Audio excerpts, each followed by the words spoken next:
Today is, excuse me, the fuzz on my hat, or visor. Anyway, today is trash day later today. So today is breakdown cardboard day. Fill this thing up and get it out to the trash when trash man shows up. I thought I would use the Ozark Trail knife sent to me by Diamond Cut Steel. He sharpened it. D2 high carbon steel blade, injection handle. I think these are only like, don't quote me, like eight or $10. That's all they are. And it is sharp. He sharpened it before we sent it out. So this is phone book paper. Not a problem with the sharpness at all. So I'm going to use gloves that I use with my grinder here. You might think that's a weird place to put a grinder with all them books behind it, but well, sometimes I run out of space for stuff.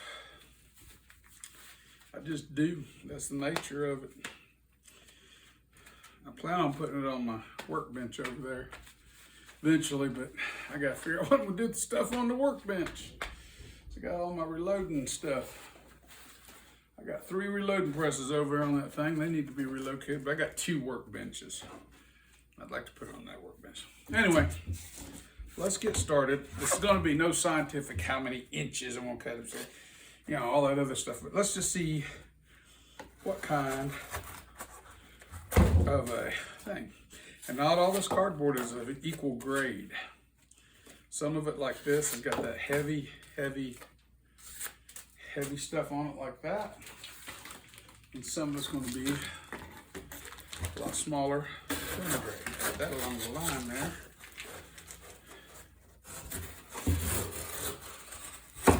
It does require some force to get through it. Sometimes I find that has more to do with blade angle than I do, and that's the thickness of the blade, and I actually do with the sharpness of the blade.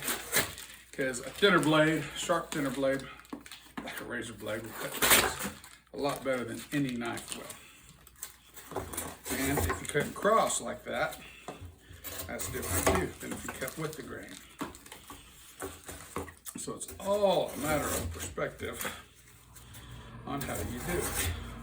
The furnace is about to kick on, so you'll have to forgive me, boys and girls. Nothing I can do about that. It's like 29 degrees outside right now in the morning, so it'll be warming up today. I'm gonna pick up some of this mess. That's for the tip. Oh, I got back in the ricotta on that one.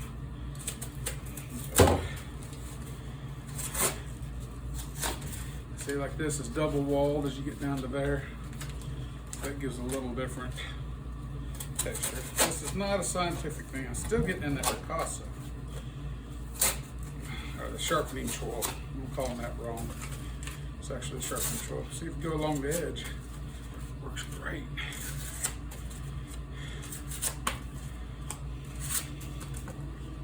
See what she still does. See how she's holding up. And I know, I heard a lot of people say they can't get phone book paper, but they go into a lot of free places around town here.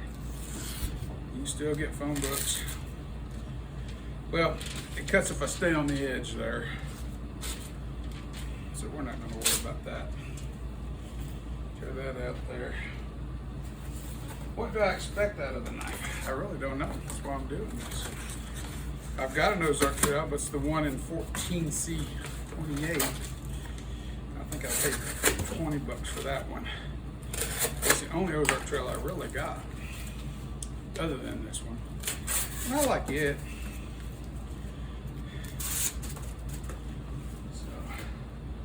This is thin. This paper like cardboard here. So some people are not going to be interested in watching this. I understand that. I understand that altogether. And there will be a few of us that will. Knife nerds will probably watch it just to see. Somebody interested in maybe buying one of these will find interest in it. Who knows? But Cardboard's interesting stuff. It's an interesting material. Very inconsistent in its dimensions and how it works. Come on now. Dragging the trip across instead of the blade across it.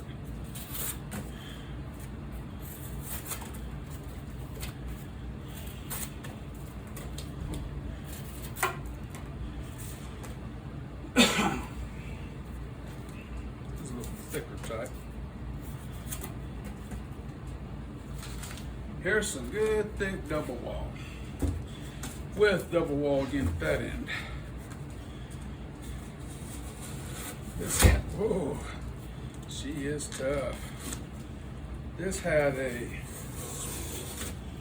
guitar amplifier come in this thing.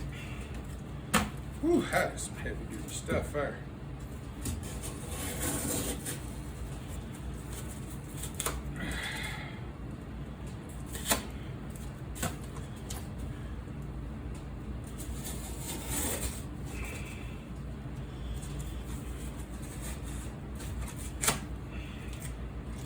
I know I'm not breaking it down. Other guys that do like this, with all the thin cuts, like that, that give you the inches, back with it.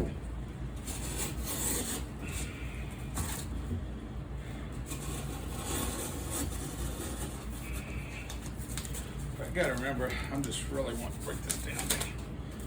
Get it out there in the trash bin.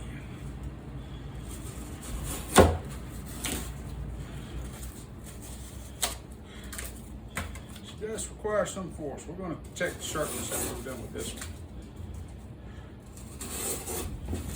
But it's actually, if I get my cut pattern right, she does really well. See my baby here, she's helping me. Ain't you, Maggie? That was my daughter's dog, Maggie, for my daughter passed from cancer. And I've known Maggie since she was 10 weeks old. Yeah. When my daughter first got her, she helped my daughter through cancer. Well, let's test the sharpness. We are starting to get a little goo on the blade a little bit. So, she's my girl.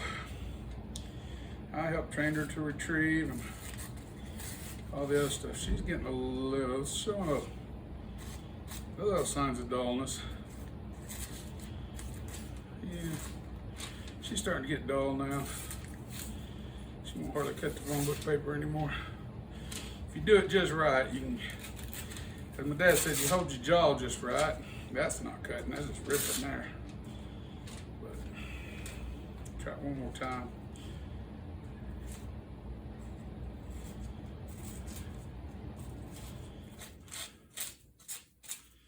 Yeah, she's pretty dull now. I can feel it tearing a little bit more than cutting. Tip's still sharp as heck. We'll do a few more, but I think that little bit I did is probably done enough to dull it.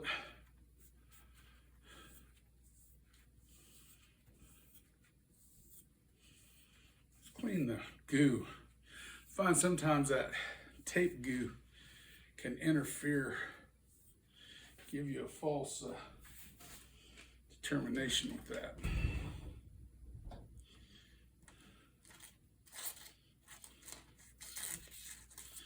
No, it's not. She got dull finally. We'll do this one here and then we'll call her good. But you guys kind of get an idea of kind of how these knives perform. And she still cuts. Don't get me wrong. But she doesn't cut like she once did. But when she working the pinch like this, as you can tell, she's still more than sharp enough to cut this. She's just not in that razor blade mode. It'll be interesting to see what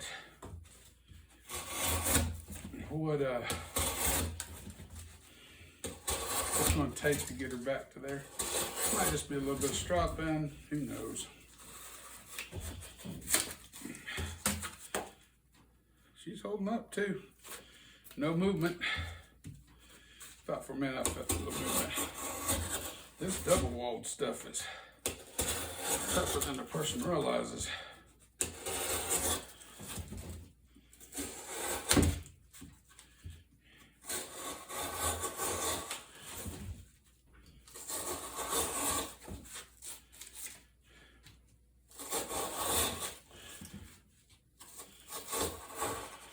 Oh, back in the sharpening tool on that one. All right. Well, will she work to cut up a few boxes? Yeah, she will. Is she gonna stay sharp? No. You can get her if you pinch real close, tight, get it started on that edge. She'll drag cut pretty well, but you can feel it tearing. And you all can see for yourself. Function-wise, function's great. No issues, stayed tight. No issues there. No, I got my PJs on, but I put it there on my PJs. Rides just like that. Pulls free. I prefer to open like that than the thumb stud. Not the biggest thumb stud guy in the world. If you're gonna give me the sliding lock, the sliding back lock like that, I think, really not sure what that's called. I know what it's called, but right now I can't think of it. Moves freely. You know what, I think for the price, that's a pretty hard knife to beat for the price. See you guys later. You got $8, you can do a lot worse than an Ozark trail.